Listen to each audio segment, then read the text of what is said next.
बिस्मिल्लाहिर्रहमानिर्रहीम, अस्सलाम वालेकुम। मैं हूं आपका होस्ट चौधरी इरफान ज़हीर और आपको स्पोर्ट्स क्लब में वेलकम कहता हूं। नाज़रीन, इस वीक पीसीबी की तरफ से अवार्ड सेरेमनी की गई।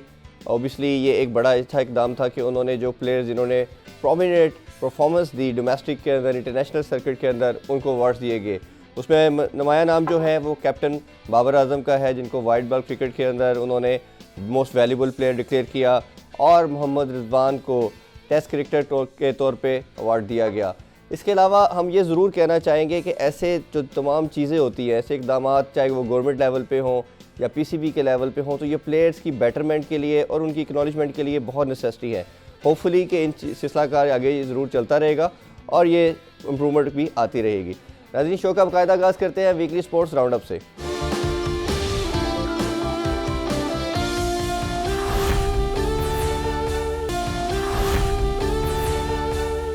ये सबसे पहले बात करते हैं Pakistan versus New Zealand test match के हवाले से।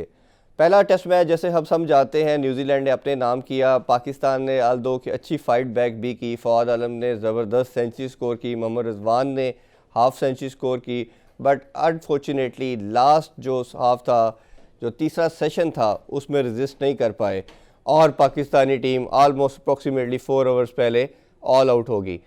यही हम बात कर रहे थे शुरू से कि पाकिस्तानी टीम जो अवे टूरीज़ है, जो फॉरेन टूवर्स है, उस पर परफॉर्म अच्छा नहीं कर पा रही। लास्ट 2 साल से पाकिस्तान ने कोई सीरीज़ मुल्क से बाहर नहीं जीती।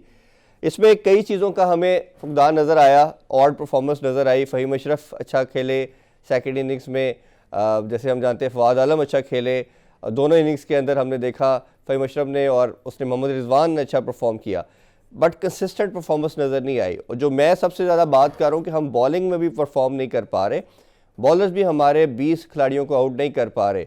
इसी वजह से हमने फिर देखा कि अभी टीम सिलेक्शन के अंदर सेकंड टेस्ट मैच के अंदर सिर्फ एक चेंजिंग की गई, यासर शाह की जगह जफ़र गौहर को ऐड किया गया, जिन्होंने आज पाकिस्तान ने पहले बैटिंग की और न्यूजीलैंड ने टॉस जीता, पाकिस्तान को पहले खेलने की दावत दी। पाकिस्तान ने पहले खेलते हुए 297 रन स्कोर किए।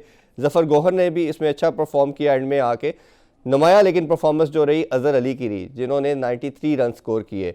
उनकी तरफ से जो इंटेंट आज नज़र आई वो थोड़ी अग्रेसिव नज़र आई। यही अप्रोच होनी चाहिए जब ऐसी कंडीशंस के ऊपर आप खेल रहे होते हो, बॉल सीम या स्विंग कर रहा होता है, बाउंस ज़्यादा होता है, तो आपके कुछ मेन प्लेयर्स को अटैक भी करना पड़ता है, चार्ज भी करना पड़ता है। इसी तरह दूसरी टीम डिफेंसिव जाती है। बट उनके अलावा हमने जब देखा कि शान मसूद 0 पे आउट हुए, आबद अली ने 25 रन स्कोर किए और उसके अलावा कोई भी, फवाद आलम इस इनिंग्स में नाकाम रहे, कंसिस्टेंट परफॉर्मेंस नहीं आ रही। यही मेन हमारा कंसर्न भी है कि पाकिस्तानी टीम को अगर टॉप 3 रैंक के अंदर आना है तो उनके प्लेयर्स को, पर्टिकुलरली बैट्समैन को, जो टॉप 3 के बैट्समैन हैं, उनको स्कोर करना पड़ेगा। उनको हर कंडीशन पे जाके बड़ा स्कोर करना पड़ेगा। उनमें से कोई 1 या 2 प्लेयर जब तक ऊपर से स्कोर सेंचुरी नहीं करेगा, हमारे लिए जीत मुश्किल होगी।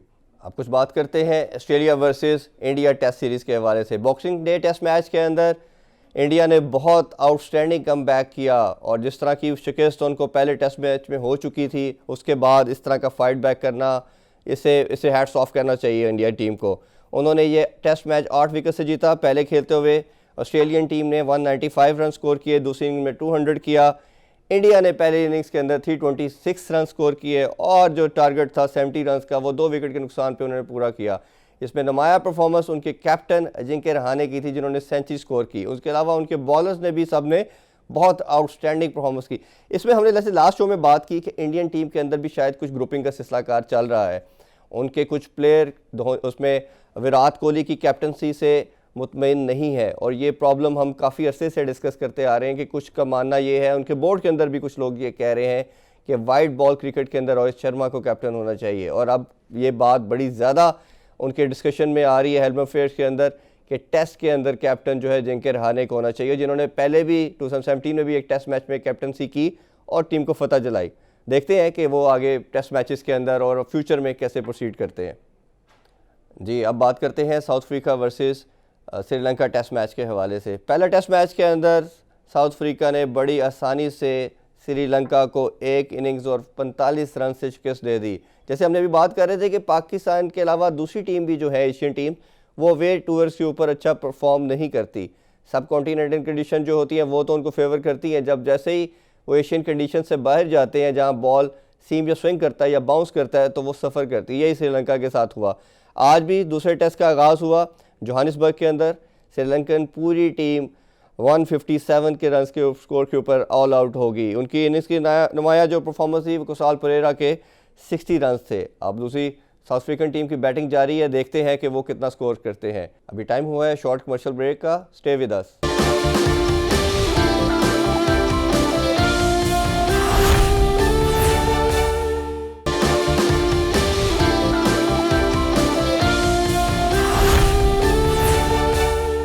जी, आपने वीकली स्पोर्ट्स राउंड अप देखा। अब बढ़ते हैं अपने नेक्स्ट सेगमेंट गेस्ट कॉर्नर की जानिब।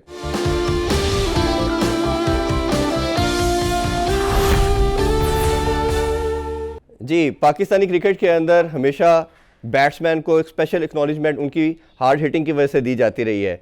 इसकी अगर हम बात करें, लेगेसी स्टार्ट होती है इंज़मामुल हक से, फिर ये स्टार्ट आगे कंटिन्यू होती है, शाहिद अफरीदी आते हैं, फिर अब्दुल रज़ाक बड़ा प्रोमिनेंट नाम रहते हैं, फिर जो करंट क्रिकेट के अंदर हम बात करें तो उमर अकमल और सुहेब मकसूद का नाम ज़हन में आता है। आज इसी हवाले से हमारे गेस्ट कॉर्नर के अंदर बड़े ही मेरे प्यारे दोस्त, बहुत ही भाइयों जैसे फ्रेंड सुहेब मकसूद साथ है। अस्सलाम वालेकुम सुहेब भाई। वालेकुम सलाम इरफान। कैसे हैं? ठीक ठाक है आप? जी अल्लाह का शुक्र। आप?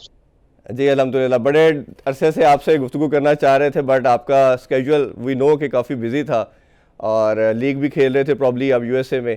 चले कुछ डिस्कशन का बाकायदा आगाज़ करते हैं। सबसे पहले कुछ आपके अर्ली डेज़ के हवाले से मैं डेफिनेटली बात करना चाहूँगा। अपना स्टार्ट का बताइए कि आपने एजुकेशन के हवाले से भी हमने बात करनी है, लेकिन अपना टीम के अंदर इंडक्शन कैसे हुई, सिलेक्शन कैसे हुई, वो मैं तो जानता हूँ बट बहुत से लोग ये जानना चाहते हैं।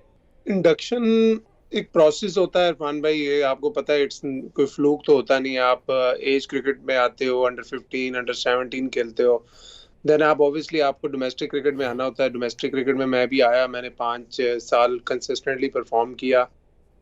उसके बाद काफ़ी इंजरीज का मैं शिकार रहा, लेकिन हिम्मत नहीं आ रही हमेशा, और जब भी मौका मिला डोमेस्टिक में परफॉर्म किया और 2008 से मैं फिर 2013 तक ऑनवर्ड कंसिस्टेंटली डोमेस्टिक क्रिकेट में परफॉर्म करता रहा, और फिर जाके 2013 में मुझे इंटरनेशनल डेब्यू का मौका मिला। जी बिल्कुल। अच्छा, डेब्यू में जब पहली दफ़ा टीम के अंदर अनाउंसमेंट हुई तो वो आपकी क्या फीलिंग थी, पूरी फैमिली की? मेरा नहीं ख्याल कि किसी भी पाकिस्तानी के लिए इससे बड़ी प्राइड मोमेंट कोई हो सकती है, तो उसका थोड़ा सा डेफिनेटली हमसे शेयर करिए। ऑब्वियसली बड़ा प्राउड मोमेंट होता है वो। आप क्रिकेट खेलते इसलिए हो कि अपने कंट्री को रिप्रेजेंट करो, और मैं भी इसलिए खेलता था, डोमेस्टिक में कंसिस्टेंटली परफॉर्म करता था, और यही गोल था कि नेशनल टीम के लिए एक दिन खेलूंगा। और जब टीम में नाम आना था उससे मुझे कुछ दिन पहले पता चल गया था, बिकॉज बहुत अच्छा मेरा एक डोमेस्टिक सीजन गया था। जो 4 डोमेस्टिक टूर्नामेंट्स हुए थे, और उनमें से 3 में मैं बेस्ट बैट्समैन हुआ था। तो मैं हमेशा से ही उस तरह का बैट्समैन रहा हूँ कि बेशक मैं बहुत ज़्यादा कंसिस्टेंट नहीं रहा, लेकिन जब भी मैं परफॉर्म करता था तो people used to like me.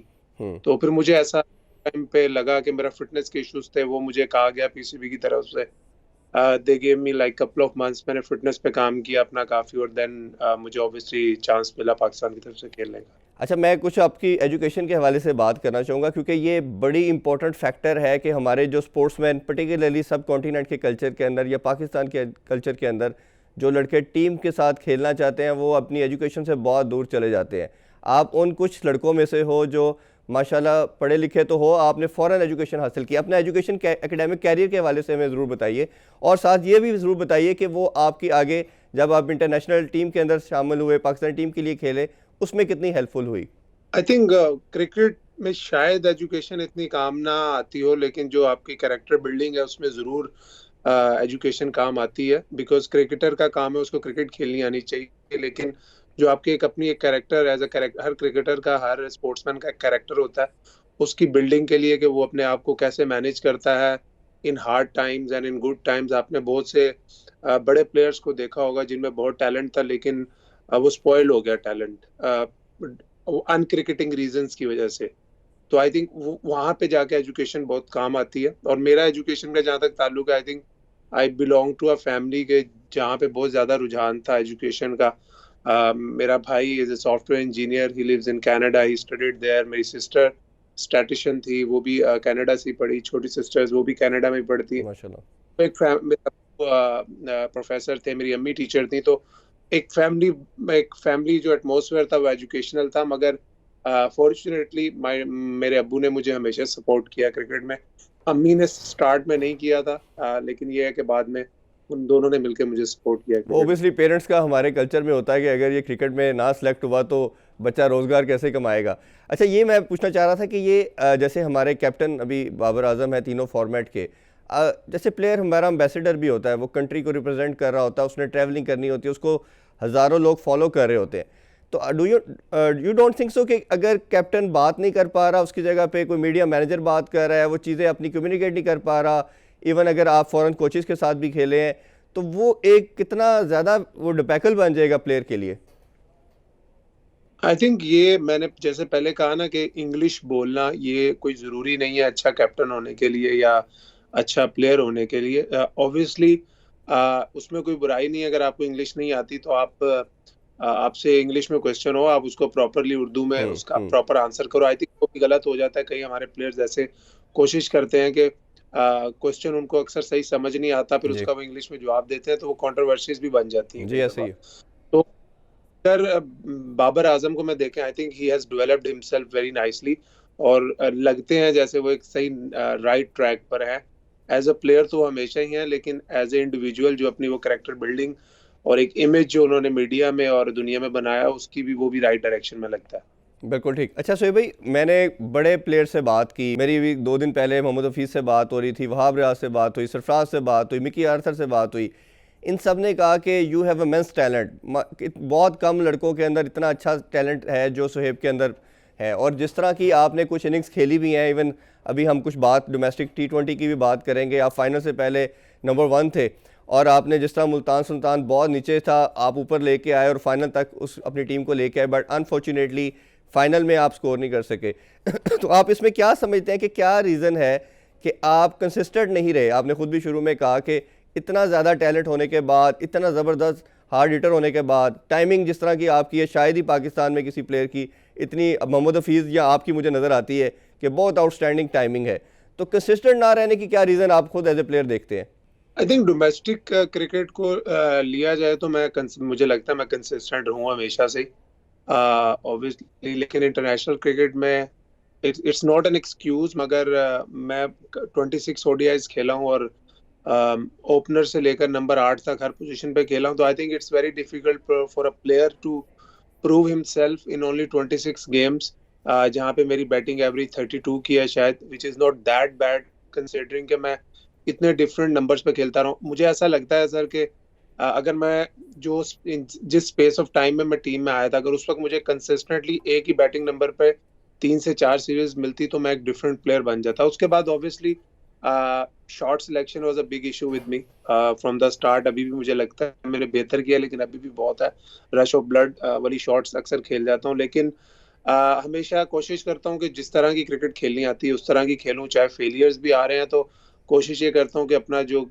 Style of play है उसको चेंज ना करूँ, बल्कि दिन ब दिन उसी में बेहतरी लेकर आऊँ। तो उसका, जैसे आपने नेशनल T20 का जिक्र किया, I think that was a very good tournament for hmm. Our whole team.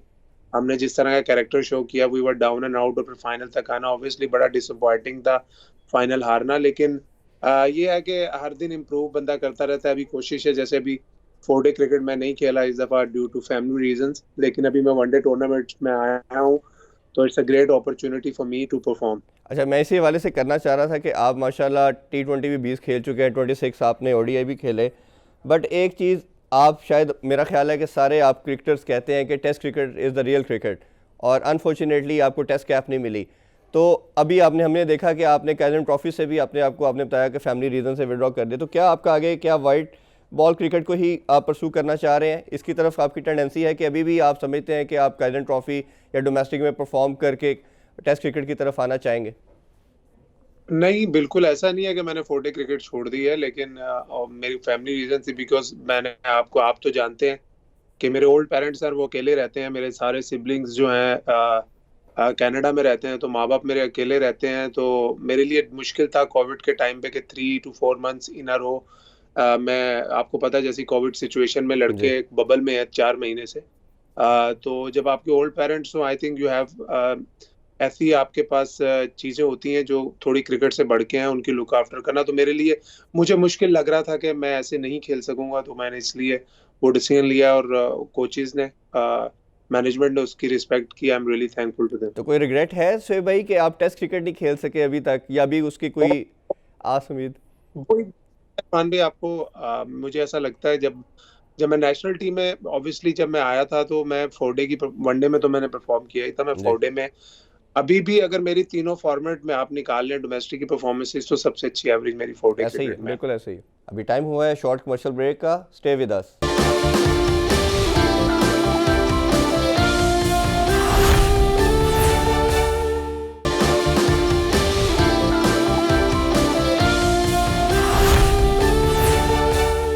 Welcome back after the break. अभी मजीद कुछ क्वेश्चन से मखसूस से करते हैं। आपके ऊपर एक क्रिटिक्स एक ये बात करते हैं कि आप जब बड़ा मैच आता है, जैसे हमने T20 फाइनल की बात की, कि बड़े मैच में सोहेब परफॉर्म नहीं करता। PSL के भी 2-3 फाइनल्स आपने खेले, पेशावर ज़ल्मी की तरफ से भी आप स्कोर नहीं कर सकते। तो उसमें आपको क्या लगता है कि सेमीफाइनल या फाइनल का कुछ प्रेशर होता है, या बाय लक ऐसा हो रहा है, ये जो क्रिटिक्स बात कर रहे हैं यहाँ पे?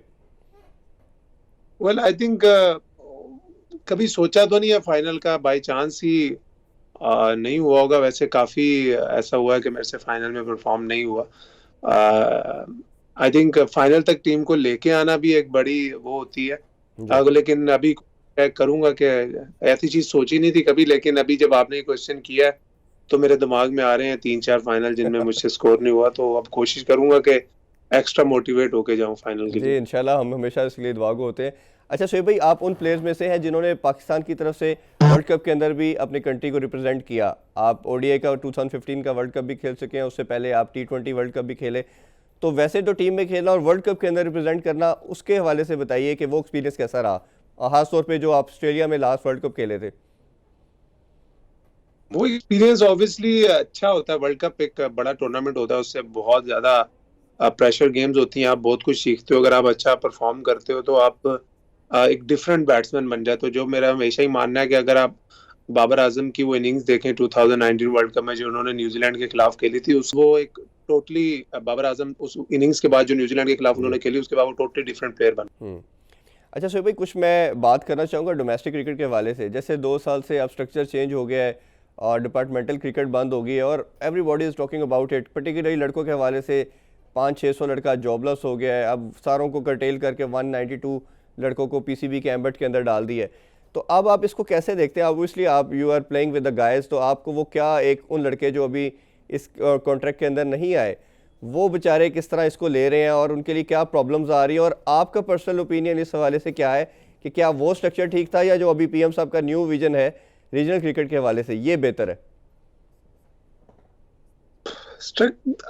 इरफान भाई, कोई भी स्ट्रक्चर बुरा नहीं होता, कोई भी स्ट्रक्चर परफेक्ट नहीं होता। मुझे ऐसा लगता है कि वो स्ट्रक्चर भी बुरा नहीं था। और इस स्ट्रक्चर में नो डाउट अबाउट इट के कंपेटिटिवनेस बहुत ज्यादा है और बहुत अच्छी टीम है। इवन दो आप अभी देख लें कि हमारे जो टॉप के 35 प्लेयर्स हैं पाकिस्तान के, वो इस वक्त नेशनल टीम के साथ न्यूजीलैंड है। जी और अभी भी जब हम देखते हैं अपनी डोमेस्टिक की जो वनडे की टीम्स है, ऑब्वियसली मैं साउदर्न पंजाब का कैप्टन हूं, तो मैं जब टीम्स को देख रहा था तो हर टीम बहुत स्ट्रांग है। पहले ऐसा नहीं होता था कि पहले ऑब्वियसली जब 20 से 22 डोमेस्टिक टीम्स खेल रही होती थी तो 7 से 8 टीमें ऐसी होती थी, आपको लगता था यार ये टीमें लाइक ठीक है, बस बाकी स्ट्रांग टीमें होती थी। लेकिन प्लेयर्स का पॉइंट ऑफ व्यू भी देखना पड़ेगा। मुझे ऐसा लगता है कि इतने बड़े कंट्री में 6 टीमें कम है। प्लेयर्स को अपॉर्चुनिटी मिलनी चाहिए, ज्यादा कॉन्ट्रैक्ट मिलने चाहिए। बहुत से players obviously I think first of all बहुत लोग क्रिटिसाइज करते हैं, बहुत चीजें करते हैं, PCB को फुल क्रेडिट जाता है कि इन सिचुएशन में जबकि आधी दुनिया बंद पड़ी है और हमारा पहले से बड़ा एक डोमेस्टिक सीजन पूरा का पूरा हुआ है, T20s डबल हुए हैं, 4 डे क्रिकेट का फाइनल चल रहा है, 1 डे क्रिकेट भी होगी, उसके बाद PSL भी होगी। आई थिंक क्रेडिट तो ऑब्वियसली PCB को जाता है। बाकी I think it can players को थोड़ा ईगर होना पड़ेगा और मेहनत करनी पड़ेगी इस स्ट्रक्चर में। आई थिंक एक चीज अच्छी भी है और एक चीज बुरी भी है। अच्छी ये चीज है कि इसमें आप इवन हमारे जैसे प्लेयर्स भी जो 8-10 साल से 12 साल से डोमेस्टिक क्रिकेट खेल रहे हैं, परफॉर्म कर रहे हैं, we can not afford to get relax, क्योंकि और बैड गेम्स हम लोग भी ड्रॉप हो जाएंगे। तो फिर नए लड़के पे तो और प्रेशर। ऑब्वियसली जब आप प्रेशर में परफॉर्म करेंगे you will come out as a better player. जी, उसमें क्या मेरा लास्ट इसमें ये पूछना था कि क्या दोनों को पैरेलल अगर चलाया जाता जब तक ये एस्टेब्लिश ना होता, because we all know we are not welfare state, तो इसी तरह पैरेलल हम पहले इसको प्रिपेयर कर लेते इस सिस्टम को, और साथ ये भी जैसे कायम ट्रॉफ़ी है या इवन ODI कप होता है हमारा, वो हम इसी तरह डिपार्टमेंट के साथ एसोसिएट करके चलाते रहते। PSL वगैरह और दूसरी चीज़ों को हम रीजनल के अंदर कन्वर्ट करके पैरेलल लेके जा सकते थे। तो आपके ख्याल नहीं है कि दोनों भी चल सकते थे जिस तरह पहले हुआ भी? ऑब्वियसली आई थिंक अगर डिपार्टमेंट किसी ना किसी तरह किसी भी तरीके से इन्वॉल्व रहते तो उससे प्लेयर्स को फायदा ही होना था, मगर PCB की ऑब्वियसली एक अपना थिंकिंग है पीछे, जो मुझे इस स्ट्रक्चर के पीछे एक चीज लगती है, वो ये लगती है कि they don't want players to relax. Obviously के लिए फिर आपको 6 टीमें is too less I guess. I think अगर इसी स्ट्रक्चर्स में भी थोड़ी सी टीम बढ़ जाए तो टैलेंट इस कंट्री में काफी है। ऑब्वियसली अगर 8 से 10 टीमें भी बनती हैं तो अच्छे प्लेयर्स ही खेलेंगे, हल्के प्लेयर्स 10 टीमों में भी नहीं खेल सकते। If you don't want departments to play cricket then at least we should have more teams के हम जो प्लेयर्स, बहुत से प्लेयर्स ऐसे भी हैं जिन्होंने क्रिकेट छोड़ी है, डिफरेंट कंट्रीज में शिफ्ट हो गए हैं, that's totally their individual decision, मगर we will have to do something with it in future. इसी वाले से मेरा नेक्स्ट क्वेश्चन था कि ओबियसली जैसे समी असलम छोड़ के चले गए, अभी 4-5 नाम और भी आ रहे हैं कि वो भी कंट्री को छोड़ के जा रहे हैं कि जी उनको फ्यूचर नज़र नहीं आ रहा, और मैनेजमेंट की तरफ से भी आ रहा है कि कुछ वो लड़कों को पहले स्पेसिफिक होता है माइंड स्टेट ऑफ माइंड के उन्होंने अब टीम में सेलेक्ट नहीं होना तो वो दिल बर्दाश्ता होके they are living the country. एक स्कूल ऑफ थॉट जो है वो दूसरा है जो फवाद आलम की सूरत में नज़र आता है कि 11 साल टीम से बाहर रहने के बाद भी उसने फाइट करता रहा, परफॉर्म करता रहा और दोबारा टीम में कमबैक किया और लास्ट मैच में जैसे हम जानते हैं उन्होंने सेंचुरी स्कोर की।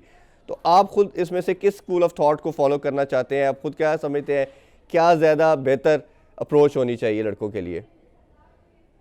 देखिए इरफान भाई, मैं समी असलम ने जो डिसीजन लिया, मैं नहीं कहूँगा वो बहुत अच्छा डिसीजन था, मैं ये भी नहीं कहूँगा वो बहुत गलत डिसीजन था। Obviously cricket is a profession, as a professional आप चाहे डॉक्टर हो जो भी हो, आपको जब बेटर अपॉर्चुनिटी कहीं से मिलती है फाइनेंस वाइज, आप you tend to go with it. मगर फवाद आलम का स्कूल ऑफ थॉट है वो एक मुश्किल स्कूल ऑफ थॉट है। Credit goes to him because ये जो 10-11 साल का सफर था, मैंने पूरा उसका ये सफर देखा है, उसके साथ खेला है, उसके साथ भी खेला है, उसके अगेंस्ट भी खेला है।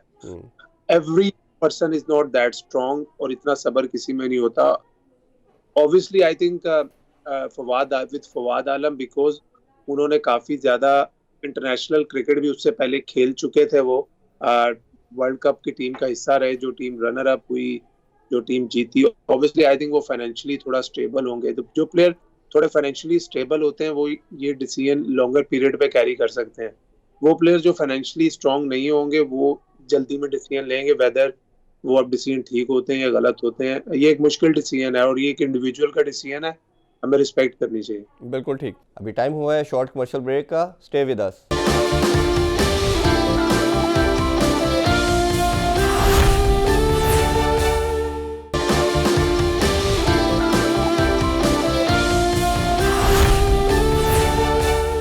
बाद मैं कैप्टनसी के हवाले से करना चाहूँगा। 2015 के वर्ल्ड कप के बाद आपको भी हमने काफ़ी न्यूज़ ये चल रही थी कि मिसबा के बाद जिस तरह की माशाल्लाह उस टाइम की आपकी परफॉर्मेंस थी और आपकी एजुकेशन का भी बड़ी सपोर्ट थी कि आपको एज ए कैप्टन भी रखा जाए, बट अनफॉर्चुनेटली फिर आपकी इंजरी थोड़ा लंबा लास्ट कर गई और फिर आप टीम से बाहर हो गए। ये बताइए कि अभी करंट स्लॉट के अंदर आप 2-3 कैप्टन के साथ खेले भी हैं, जो कैप्टनसी की अप्रोच अभी नज़र आ रही है वो आप कैसे देखते हैं? सरफराज की कैप्टनसी या उससे पहले मिसबा के जो स्कूल ऑफ थॉट था, और अब जो बाबर आजम की शेप में देख रहे हैं एज ए न्यू कैप्टन, उस हवाले से ज़रूर बताइए कि कौन सा कैप्टन का स्कूल ऑफ थॉट आपको ज़्यादा बेहतर नज़र आ रहा है?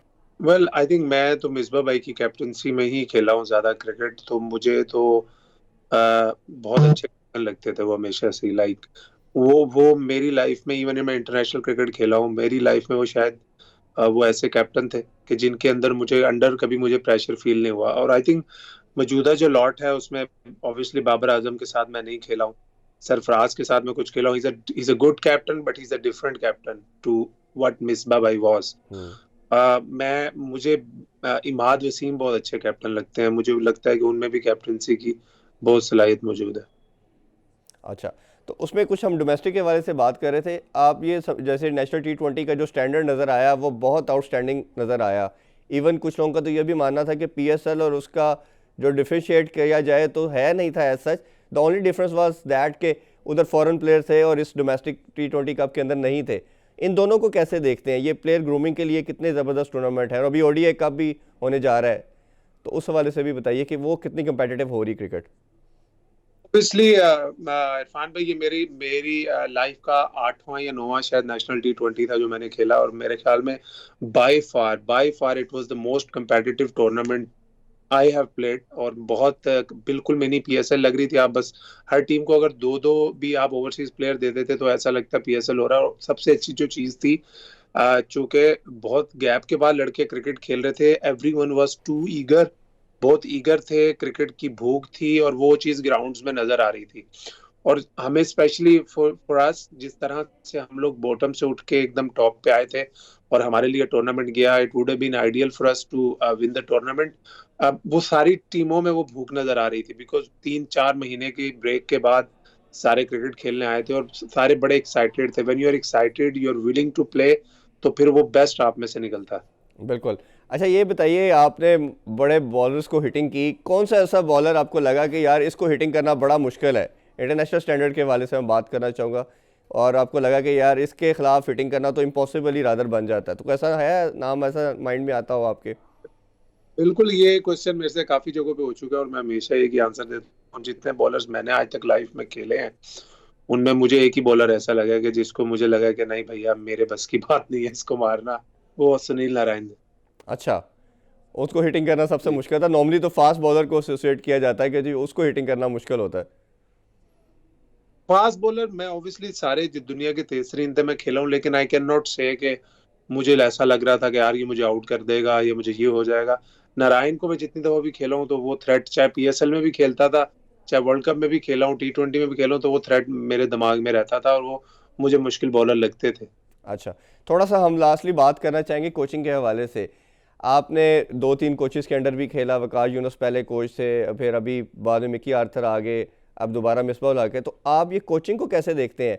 क्योंकि मैं एज ए एनालिस्ट जैन कर देखता हूँ तो एक स्कूल ऑफ थॉट जो बड़ी इनकी डिफरेंट नज़र आती है, अप्रोच पर्टिकुलरली कहना चाहिए कि वो एक स्पेसिफिक स्टेट ऑफ माइंड के साथ खेलते हैं, पहले ही चीज़ें सेलेक्ट की होती है माइंड में और उसी ट्रैक पे चलते हैं।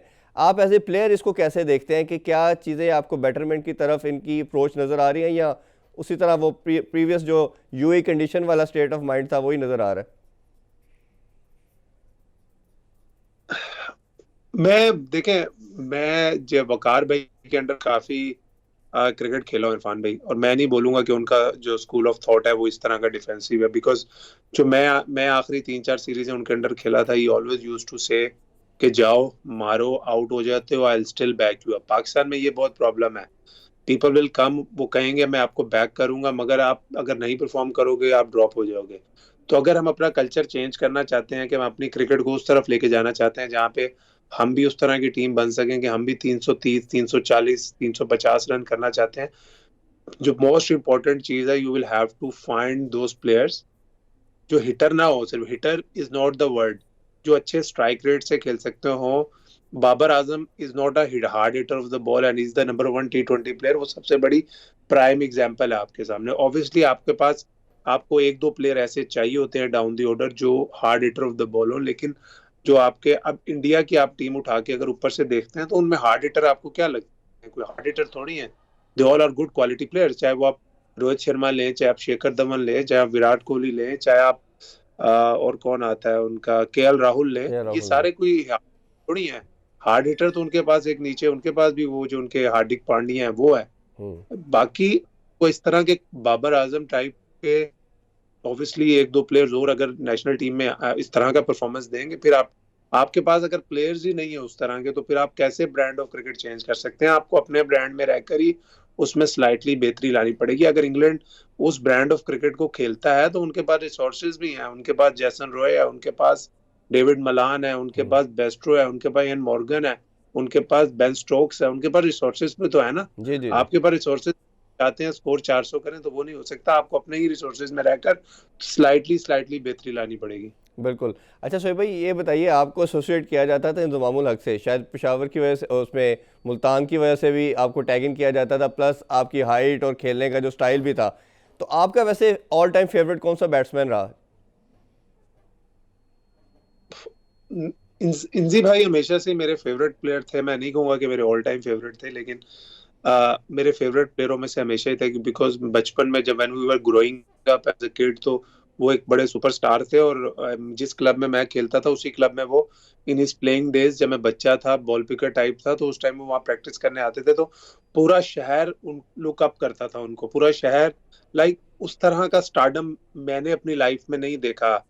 या उनका स्टारडम था उस टाइम पे, या फिर जब मैं बाद में मैंने शाहिद भाई का स्टारडम देखा, उस तरह का स्टारडम अब नहीं मिलता प्लेयर्स में देखने का। तो वो थे, लेकिन अगर मेरा ऑल टाइम फेवरेट आप प्लेयर पूछेंगे तो वो मैंने हमेशा ही बोला है, जैक कैलिस। अच्छा, ग्रेट। अच्छा शोएब भाई, ये वैसे आपने जैसे बात की कि स्टारडम नज़र आया एक स्पार्क या सुपरस्टार के तौर पे, हमने देखा कि लास्ट शायद अफरीदी के बाद हमें कोई सुपरस्टार टीम में नज़र नहीं आया। इसका क्या वैसे रीज़न नज़र आती है कि क्या पीसीबी प्रिपेयर नहीं कर पाते, या लड़के इतने मेच्योर्ड नहीं है, वो खुद अपनी सेल्फ ग्रूमिंग नहीं कर पाते कि हमारे पास शायद अफरीदी शोएब अख्तर के बाद कोई सुपरस्टार ही नहीं आ पाया? I think superstar obviously Irfan भाई परफॉर्मेंस से बनते हैं। Babar Azam is a superstar, इसमें तो कोई डाउट वाली बात है ही कोई नहीं। उस टाइम की जब आप बात कर रहे हैं कि वो लोग इतने अच्छे बड़े परफॉर्मर्स थे, मैच विनर्स थे। आपको सुपरस्टार बनने के लिए सिंगल हैंडेडली मैच विनर बनना पड़ता है। एक टाइम था जब हसन अली ने हमें चैंपियंस ट्रॉफी जितवाई थी, और जिस तरह का वो कैरेक्टर है, ऐसा लगता था कि he is going to be a next superstar. Unfortunately उनको इंजरी हो गई, उसके बाद वो उसको कैरी ऑन नहीं रख सके। I still wish him all the best. जिस तरह वो माशाल्लाह काफी अरसे बाद फिट हुए हैं, अभी बहुत आउटस्टैंडिंग परफॉर्मेंस दे रहे हैं डोमेस्टिक क्रिकेट में। बाबर आजम और हसन अली, मुझे ऐसा लगता है कि बाबर आजम तो ऑब्वियसली हैं ही, और हसन अली भी। अच्छा, लास्टली आप कोई मैसेज देना चाहें या अपना कोई चीज़ बताना चाहें कि आप टीम में दोबारा कम बैक के लिए कितने ईगर हैं, कोई गोल या एम्बिशन आपकी तरफ से हो तो ज़रूर शेयर करें। बस इरफान भाई, गोल मेरा ऑब्वियसली यही है, उसके लिए खेल रहा हूँ कि नेशनल टीम में कम बैक करना है, स्पेशली T20 वर्ल्ड कप जो आगे आ रहा है, उसमें I really want to play, और उसके लिए अपॉर्चुनिटी थी मेरे पास नेशनल T20 कप, उसमें मैंने अच्छा परफॉर्म किया। अभी वनडे कप में कोशिश करूंगा कि टॉप बैट्समैनों में रहूं, और सबसे बाद सबसे बड़ी अपॉर्चुनिटी, अगर मुझे अपॉर्चुनिटी मिलती है, कोई टीम मुझे पीएसएल में पिक करती है, तो मेरी कोशिश होगी कि पीएसएल का इस दफा बेस्ट बैट्समैन बनूं, जो हमेशा से मेरी ख्वाहिश है, और तब नेशनल टीम के लिए खेलने का मौका मिले मुझे। थैंक यू सो मच, हमें टाइम दिया। हमारी विशेस आपके साथ है, बेस्ट ऑफ लक कि आप जल्दी से अच्छा परफॉर्म करके टीम में कम बैक करें और इसी तरह ज़बरदस्त इनिंग्स खेलते रहें। नाजरीन, आपने आज का शो देखा, शोएब मकसूद की गुफ्तगू भी सुनी। इंशाल्लाह आपसे मुलाकात होगी नेक्स्ट वीक। टेक केयर, अल्लाह हाफिज़।